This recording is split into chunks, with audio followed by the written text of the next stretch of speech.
Let's take a look at some of the AI news that happened within the past month. So one of the interesting things that I saw was a slew of different AI releases, one of those being Deepseek's new open source AI and gold source model performance. Particularly, there was a Deepseek version 3.2 Speciale model that hit gold level on multiple 2025 Olympiad style contests, including the International Mathematical Olympiad and the International Olympiad in Informatics. Now, gold medal is pretty impressive here because not only is it really hard to do, the fact that this is an open source model that is gold medal, that is what is, taking the cake here. Now, an open API accessible model solving Olympiad tier math programming problems at elite human level was only, available for closed internal systems from big United States labs. So this pushes AI, it pushes that entire frontier forward from this AI is good at textbook problems to being competitive at creative problem solving and algorithmic design, which has implications for automated theorem proving, scientific research, and many other things. So I think this was a very, important thing that happened. I think this is not to be underestimated, and open source AI is truly, truly intriguing because we do have a situation where it seems like every month there are more and more AI companies now, if not from China, from other places that are just racing towards, or to be honest, they're mostly from China, they're just racing towards beating the United States at their own game. So it's going to be super interesting. Of course, there was also the 3.2 and 3.2 Speciale. I will say though that if you are using the Speciale, please understand that that model, it is very, very token heavy. So just be careful when using that model because it's a lot more token heavy than people think. So that model is basically just for, mathematics, in the sense that the average person using the model, they wouldn't get that much out of it compared to what, an average person could if you were just using the standard Deepseek version 3.2. So that model, the open source release, once again, it is kind of surprising that Deepseek is still in the game. They were pretty quiet for a long time. And so them having this open source model was not a surprise, but was still a surprise because it was surprising to see them in the game after many competitors, you would have thought maybe even overtook them. Now, the thing is that we also had something interesting. We had Mistral 3, which is Mistral's AI family, and they have a series of open multimodal multilingual models, and Mistral Large 3 is the flagship big mixture of experts model in the family. So you have to understand that the reason I'm talking about this, and a lot of people might, I don't want to say they'd get angry, but a lot of people would wonder why I would even include this in a video. But I think it's important because Mistral is, Europe's only, I think, open source AI at the moment. It's the only open source AI effort at the moment, and it's Europe's, native one, if you're not counting, Google DeepMind, or, Google is technically like a global company. But if we're looking, just at that small nation, Europe, this is, of course, the only model that they do have at the moment. Now, surprisingly, some would argue that this model is not as good as its Chinese counterparts. Of course, I think this model is not as bad as people are saying. I think, you have to take into account the different ways that the models are going to be trained. Some are going to have a Chinese bias, of course, the ones from China, and the ones from the West are going to have a Western bias. So, of course, if you're just looking for raw capabilities and you don't really care about that stuff, it does make sense to use the Chinese models. But we do have to understand that there is some Chinese bias, and there are certain things that, if we do say to the model, it just pretends they won't exist. Of course, I'm not going to mention what those are, but it's pretty easy to figure out what those are with a quick Google search. So, as for performance, I mean, it's not that great compared to, Chinese models if you're talking about just frontier performance, but I would say that it is on par with those, kind of models. So I think, the unfortunate thing is that just AI just moves so quickly. And even if you do, release a frontier model very quickly, like even, the next day, you can really, really be, behind in a sense. And it's so surprising. I mean, if we look at the LEMMiNO score, it doesn't do that bad.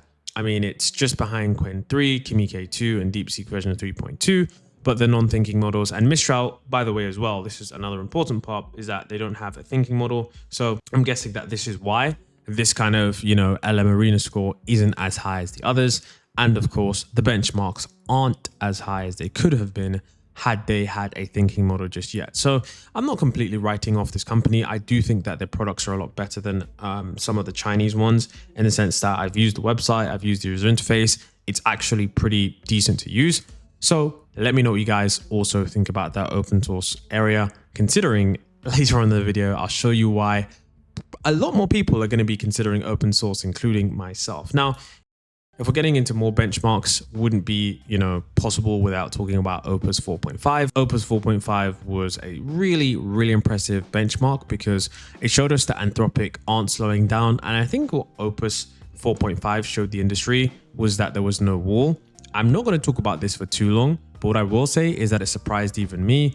All of these benchmarks, including Humanity's Last Exam and ArcAGI 2, were some of the most surprising because it was only like a few days prior to that we did get Gemini 3, and Gemini 3 was a giant leap across the board. So most people would have thought that, okay, Google is firmly in the race and they're probably going to hold that, title for some time, but they didn't even hold it for that long. Like Opus, in certain areas, which is what was surprising, was that they managed to literally, dominate the coding space so narrowly. Like that is just, Anthropic's game. And I think it's clear now that, these companies are starting to carve out their own areas of dominance.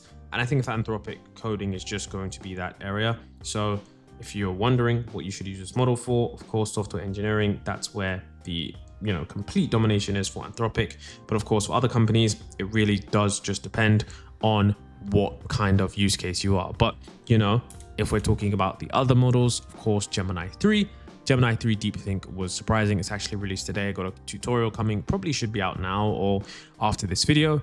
But this one, once again, was super surprising because Humanity's Last Exam, it did really well, above GPT-5 by quite a wide margin. Also, ArcAGI 2, 45% is just incredible, considering the fact that 70%, and ArcAGI 2 was a pretty difficult benchmark. So also, if we look at the Humanity's Last Exam, this is another benchmark that I think surprised everyone as well, because Humanity's Last Exam, you didn't really expect it to be that many gains this quickly, considering the fact that it was supposed to be difficult and it was supposed to be Humanity's Last Exam.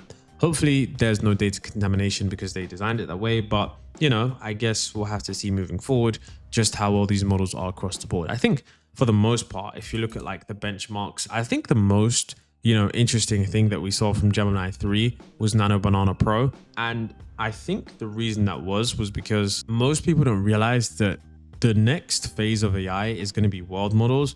And if you use Nano Banana Pro and you understand fundamentally what the AI is doing, you know that it's pretty impossible to do that without some kind of internal world model. I'm not sure what world model they do have. Genuinely, I don't know what kind of world model Google are using, but it is a very, very impressive one. The use cases for Nano Banana Pro are only possible with an AI system that is able to have a world model. So it's quite likely, I'm not entirely sure if this is the case, that Gemini 3 has a world model, but I do know that when you use Nano Banana Pro, the vision model, it starts to think about what it does. I honestly could make a whole video on Nano Banana Pro, but I think personally, this is just my genuine thinking, is that was probably one of the biggest breakthroughs towards AGI that we've had this year. And I know you might be thinking, how does that make sense? You've got, mathematical models and proofs and stuff like that. I'm talking about purely from human-like reasoning standpoint, because if you can reason about images and 3D shapes and, all of these kinds of things, and the videos I've watched about Jan LeCun and the kinds of reasoning that even the biggest skeptics were essentially saying that AI would never be able to do, like they're silent. Like even Gary Marcus, I didn't see him, comment that much about Nano Banana Pro, because oftentimes his comments about, the model not being able to understand X, Y, or Z, they were disproven with this model. So that's why I think Gemini 3 as well, the ArcAGI, you can even see it was such a huge jump. That's why I think the jump was so huge, because, we had that world model inside of the model. So I think, considering the fact that these companies are now going to be moving that way in 2026, I genuinely believe there's probably going to be even more progress in 2026 than people would have expected, which kind of makes me excited, but scared at the same time. Now, of course, as well, this is crazy because I didn't see anyone talking about this, and I thought might as well add this since they were talking about all of the news stories. This is Amazon's new model. So Amazon actually released a Nova 2 model family. So you've got Nova 2 Lite, which is the fast, cheap, and smart version compared to like Claude Haiku and GPT 5.1 mini. This is high price performance reasoning model. This is, interestingly enough, what's really interesting about Amazon is that they've managed to handle text, images, and video and it actually has an adjustable chain of thought, and it beats Claude 4.5 Haiku, GPT-5 Mini, and Gemini Flash 2.5 on most benchmarks. That's actually Amazon's suite of models, by the way. So that's really, really surprising because Amazon, aren't fundamentally, I mean, you could argue that they're an AI company, but they aren't like fundamentally an AI is what we do. So they've clearly got some incredible leadership, and I expect them to dominate for a few years. And this is, of course, the screenshot I'm showing you guys right now. This is Amazon Nova 2 Pro. So this is Amazon's high-end Your Reasoning Best. This is, once again, a model that can process text, images, video, and speech. It's very strong at coding. It's very strong at complex planning and multi-document analysis, advanced math, and it outperforms many tasks against Claude 0.5 Sonnet, GPT 5.1, and Gemini Pro Preview. So it's interesting that Amazon can develop their own, AI model that's on par with some of these, frontier labs. And I think it's super surprising that most people aren't paying attention to this, because what this means, once again, is that the models are becoming commoditized. I'm not saying that Amazon's models are anywhere near, but they're on par in the sense that like they're not that far off, which means models are becoming commoditized, which means that, in the future, these companies are going to have to differentiate themselves in a variety of different ways, which should be super interesting. Now, of course, since we're talking about, Nova and the series of models, there is actually, additionally Nova 2 Sonic, which is a real-time voice AI with expressive multilingual voices. There was also Nova 2 Omni, which is Amazon's do everything model, true multimodal text, images, video, and it generates text and images, which is pretty crazy. Just a whole bunch of stuff. And this got us to the question of, is the SWE done by 2026? This wasn't just pure speculation by me, but rather an Anthropic employee basically said that, look, the SWE bench is going to be solved by 2026. And I think it is probably possible that that does occur. And it will be interesting to see how, companies are moving forward. So for me, I'm going to, be really intrigued to see what the job market looks like in 2026 with regards to software development, because of course it's going to change. And I do believe that once these models manage to, they manage to get some more gains out of, various different ways, we could potentially see, 90% in Q3 of 2026 or 93% in Q4 of 2026, which is, not that far away when you think about it in terms of progress versus actual time. Now, if we're talking about, progress and timelines, OpenAI said, well, some of those model releases were just too good, and we need to emphasize the code red. So this is surprising. Well, it's not actually surprising, but it's surprising that OpenAI have said enough is enough. And I think the reason that this is so surprising is because OpenAI have coasted for a very long time on their ability to stay the market leader. And I guess they kind of hoped that everyone would look at what OpenAI is doing next. And Google kind of said, well, we don't have to look at OpenAI in order to make our move. All we really need to do is provide great products and services, and the rest will do its thing. And that's been really incredible because, in the past, couple of months, we've seen that Google has moved forward and become one of the most dominant players in AI. Now, they don't have the complete monopoly that OpenAI has at the moment, but it's gotten to the point where OpenAI has declared a code red. So in the coming weeks and months, you can expect OpenAI to improve the model, such as improving the model behavior, improving image, improving voice, just generally just making the product, I would think, not more addictive, but just a better product to use. And, it's going to be super, super interesting to see how that happens. So you can see one of the key priorities included image gen, because Nano Banana Pro was incredible and so many people are using that. Now, I think if they manage to get a good image model out soon and it's faster than Nano Banana Pro,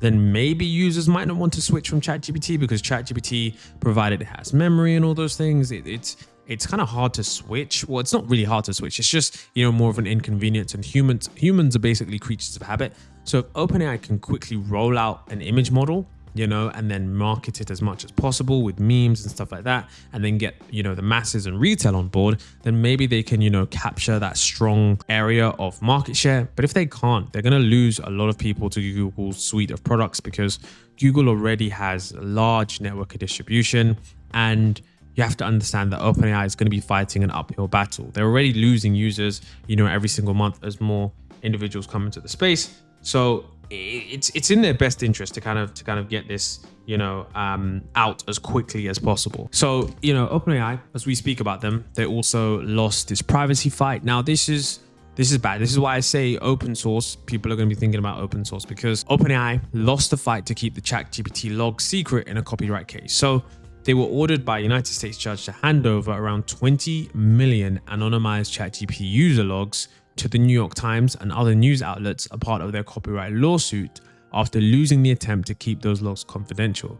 And the court basically said that the logs are relevant evidence and that the privacy concerns can be addressed through de-identification and protective orders, so they must be produced in discovery. The long story short here is that they basically want to look at the models, and they want to, not the models, but they want to look at the outputs and see if there was actually any copyright done. And I think it's important to understand that if your, chats and, private conversations, of course, they're going to remove anything like, names, numbers, and those kind of things. But I think it's still important that, this just shows us that the conversations we have with the models aren't as private as you think. There was even one point during this case where they literally said that, okay, you need to retain all user data up until a certain point. And that was even if you were talking in temporary chat. And that was even if you were, the Teams plan.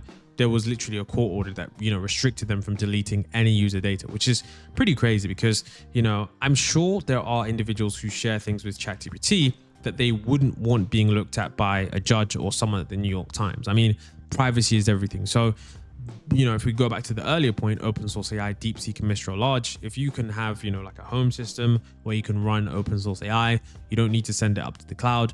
I think once you get streamlined to the point, I think that might be, at least for sensitive data and at least for companies for certain, that's going to have to be, industry standard. So it's going to be interesting to see how, enterprise offerings and APIs and stuff happens, because if this continues to happen and people are starting to realize that, look, on-device AI might have to be the way forward, considering the privacy concerns, then I guess so be it. And it's going to be interesting to see. Now, of course, I already spoke about Nano Banana Pro. Pretty crazy, genuinely crazy, world models, all those kinds of things. And I think the realism here is crazy. Honestly, I haven't fact checked that this image is AI generated. I mean, I could easily. There is a logo in the bottom right, but it looks so, realistic that I am struggling to believe it. And I've generated hyper realistic images. I made a tutorial today on the second channel, and it still kind of irks me that I'm able to do that in a few seconds, because I mean, I don't think technology will increase exponentially in certain areas, because once you reach this level of photorealism, there's not really much more you can do. Like, this is as good as it gets. But it does worry me about, other forms of media that could be photorealistic. So photorealistic voices, which is kind of already here, photorealistic videos, and just what that means for the future of media, and how individuals are going to navigate such a tricky space, because scams are a thing, and it's going to be interesting. It is going to be interesting. So this is, of course, right now, number one on image edit, Nano Banana Pro 2, 2K. This is, of course, number one. I mean, it makes sense. I mean, it's going to be interesting to see if OpenAI can top it. I personally don't think they'll be able to. Google already had Nano Banana. They didn't respond. Then they had Nano Banana Pro, and they still haven't responded. Now, we also had something strange happen to Grok. Elon Musk tampered with Grok again.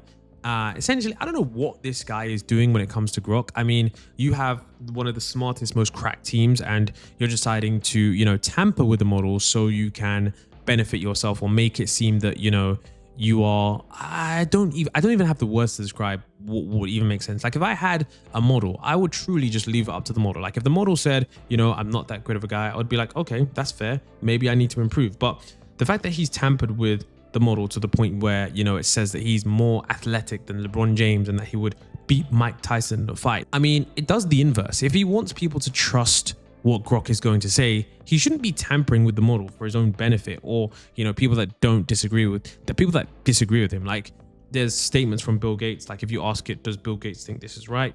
Long story short, if you're Elon Musk's enemy, Grok is not going to have a great opinion about you, which is, of course, not a good thing. And it's not really great for an AI being, let's say, fair. So that was, super, like, I'm now fully skeptical of anything Grok says. And I will be taking, everything that Grok says with a grain of salt. And I just want you guys to know that, because, this article, it was basically saying he's fitter than LeBron James, and just...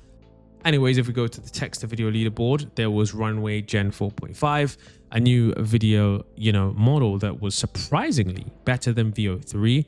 Genuinely surprising. I'm surprised. I said that 3 times. I don't know what I'm talking about. But yeah, the reason I'm surprised is because we didn't really expect this. There was no hype, but we can actually see what that looks like in practice. So I'm going to show you guys what that looks like right now. So we've got a few different examples here so you can see what it looks like. I mean, have a look at the models. This is where we get like a true test of, how the models are. So the prompt of this one was an anime of a bustling marketplace in a foreign city with colorful stalls and lively characters bartering with vendors. The vibrant colors and energetic scene capture the cultural richness and excitement as the market bustles with life. So Runway Gen 4.5 at the top left, we can see it looks pretty good. A VO3, no audio. Also, I mean, all of these genuinely do look pretty good. I think Sora 2.0 Pro looks probably the best in this example. There are, subtleness in the styles here. And I think one thing that I realized when I was testing the models and what I was looking at is that certain cases are different for certain models. Like Sora 2 Pro is really good when it comes to anime and anime series, but VO and other models and Kling, they aren't that good. But, Runway and Gen 4.5, when it comes to maybe the realism with humans and certain delicate actions, that's where the model excels. So I think, with videos, I've got a couple examples here. I've also got this bike one. I didn't actually make this as a video on Twitter. There's an entire thread. I'll leave a link to it. But it kind of shows you the specific cases. Like, look, Sora 2 Pro with no audio, it just doesn't look that good. But Runway Gen 4.5, when you see them leaning into a turn here, the prompt is on a wind-blown hillside, a team of cyclists leans into a sharp turn, dirt and gravel scattering from knobby tires, overhead tall grass bends in waves, and the horizon curves gently under a cloudless sky. Through pounding hearts and measured breaths, each rider tracks the next, an unspoken rhythm carrying them forward. So basically, we can see here that this one, VO and Runway Gen 4.5 excel, because I think there's a bit of complexity here. And I think that's what Gen 4.5 after. So if you aren't familiar with Runway's goals, they're basically a company that wants to I guess you could say, become like the VFX level AI when it comes to video models. So it's going to be pretty tough to do that when you've got Google and OpenAI competing and Kling. But I think their approach in terms of how they've designed the software, their user interface, I think they've got a solid approach. And the fact that they are, now currently leading the way, especially when it comes to video creation, I think that's a good sign. So let's take a look at another one right here. We've got Kling as well. Sora once again. And so this one, the prompt is, I don't know why the video wasn't playing, but this one, the prompt is, through a window of submerged laboratory, scientists observe marine life, small submarines dock nearby, and delicate coral fans sway in gentle currents outside, offering a glimpse into the secret underwater world.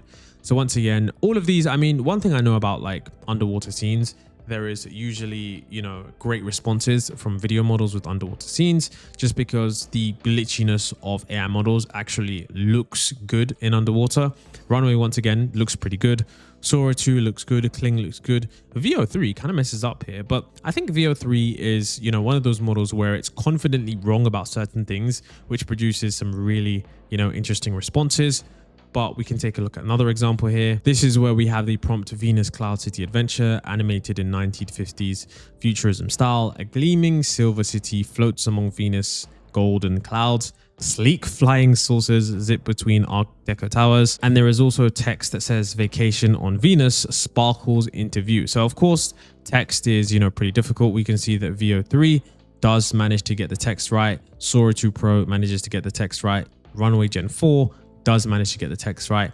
And I mean, it is of course going to be a case-by-case basis, because I think everyone has their individual different use cases. But like I said, certain styles, I think you're going to have to test the model. Anime I do know is good. VO3 of course is good for some basic stuff, and Runway is, I guess you could say, good for complex scenes. And then so yeah, this one is called a hyper-realistic view of a rally car taking a sharp turn on a dirt track, kicking up clouds of dust. The camera follows the wheels in close-up as they spin through gravel, showcasing the car's controller speed. So I think, depending on what you actually want here, you're really going to have to judge. Runway Gen 4 doesn't really look that best here, but here's the thing about, generative AI is that all of these responses are going to be different every single time.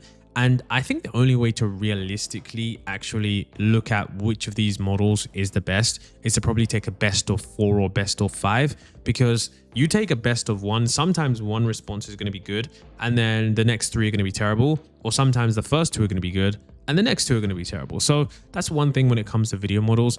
You do have to burn through a lot of credits to kind of gauge if the model can actually do what you're asking it to do.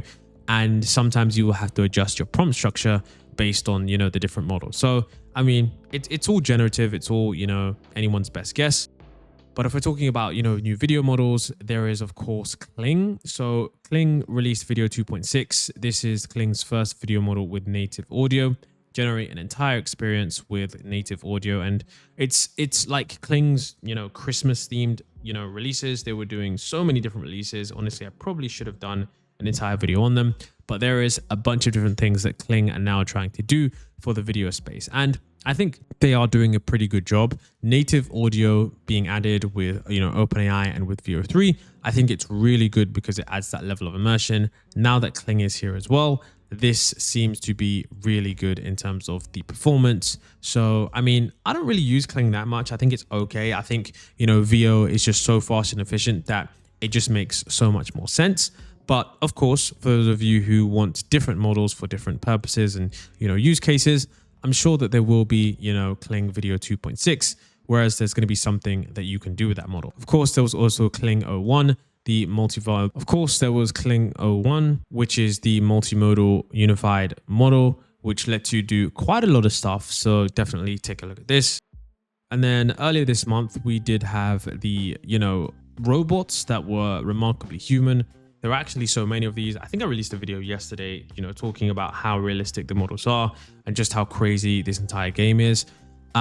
It's not concerning, but it is frightening the speed at which we're getting humanoid realistic robots. And I think one day we're just going to get that update where it's like, boom, this new software update now means that, look, the robot that was once dancing around can now actually, go ahead, jump on a computer, use a mouse and keyboard, do all of these delicate tasks. Because essentially what these companies are showing us is that the hardware is capable. It's just that we need, the software to actually be capable, and the software is the hard part. So once that gets solved, within the next 5 to 10 years, maybe, considering there are, billions of dollars being poured into it, it's going to be a very interesting future. Now, of course, this is where we have Engine AI's T800 model. And what's crazy about this release is that, quite like the last one, it was so realistic that people thought it was CGI. Even when I made a video stating that it's not CGI, people were saying, if you don't link those videos, I'm still not believing that it's real. I saw a few comments like that and I was like, wow, that means we're really passing the uncanny valley now. And this video was one of them where all of the quote tweets and comments were saying that, look, this is CGI. Now, in all fairness, I do have to say that, companies in the past have done CGI demos because the robots simply weren't capable yet. And people did think that this was one of those, but it wasn't. It genuinely wasn't one of those demos where it was CGI. This was one of those demos where the robot was just, trained in reinforcement learning and some kind of digital simulation.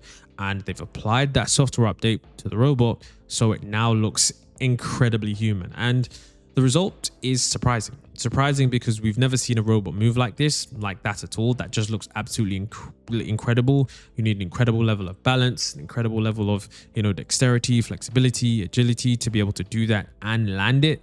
And I think it's crazy because if you saw how slow robots were moving, just 2 years ago, to having them do these crazy fly kicks, which are really strong, by the way. I'm going to show you guys in the next video just how strong these are. I can understand the skepticism regarding the models, because not the models, but the robots, because this isn't, a normal rate of progress by any means necessary. We've kind of exploded when it comes to robotics progress. Now, remember how I spoke about those kicks being rather strong? I'm not sure why the CEO wanted to do this, but he decided to get kicked by the robot. He decided to, get kicked by his Engine AI T800. So this video is going around on Twitter, and basically the CEO decided he wanted to test the strength of the robot and decided to pad himself up. Then, of course, get the robot to do a kick and literally kicks him on the ground. Now, I don't know about you guys, but it kind of concerned me because I was like, if this robot is that strong, it can, kick a fully grown man who's got an entire padded set of gear on, and it can, fully down him. I mean, is the future going to be like these robots are running around kicking us down if we're not wearing in the right outfit? Is there going to be some kind of crazy dictatorship where these robots are being used in the wrong way? I really do hope not. But, you know, in terms of just abilities, this is kind of cool. But like, I mean, I hope that you know, this robot revolution is not one that we're running towards, where these robots do take control. Because if a robot has that much strength, I mean, that's pretty concerning if you ask me. And at the least, I think it's pretty funny to see this guy get kicked. I mean, I don't know what the text says, but yeah, that's pretty funny if you ask me. Now, as we spoke about Mistral before, you know, Europe is finally scaling back part of its tough, you know, AI and privacy laws. So it's actually marking a major shift after years of positioning itself as the world's strictest tech regulator.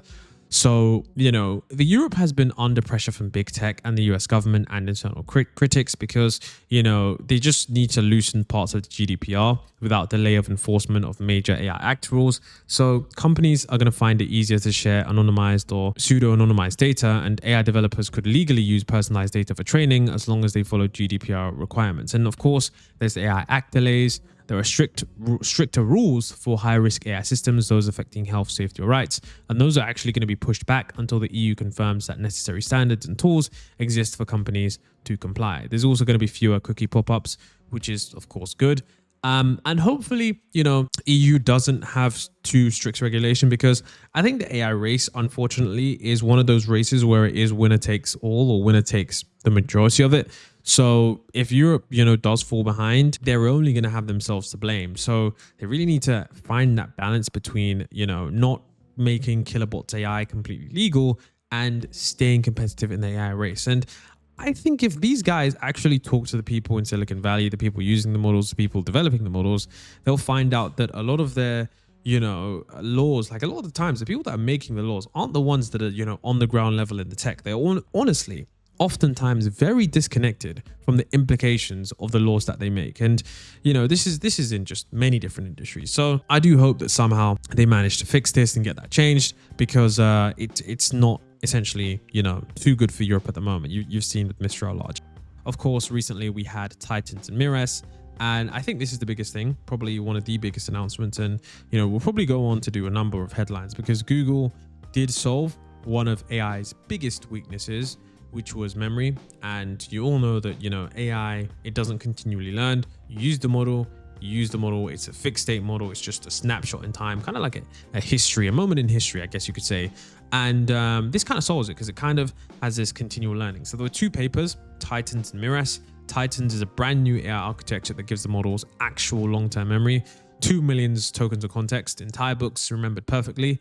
And it basically copies how human brains work, and it has a surprise metric that prioritizes unexpected important information and ignores the boring routine stuff, exactly like your brain does. And even crazier is that it can, you know, learn and update its own memory while it's running, which is something that no other AI can do. And then Mirrors is the theoretical breakthrough underneath it all, and it reveals that every major AI architecture like transformers, RNNs, Mambas, everything is just secretly doing the same thing, just differently. And this framework opens up the door to designing way better memory systems. And the results were very, very impressive. So overall, that was, you know, very, very incredible by Google, because not only did they just release a front-end model, they also just released a new research paper that shows they're going to be moving in a completely new paradigm, potentially for the future. So if you guys enjoyed this video, hopefully you guys have a wonderful day. I'll see you guys in the next one.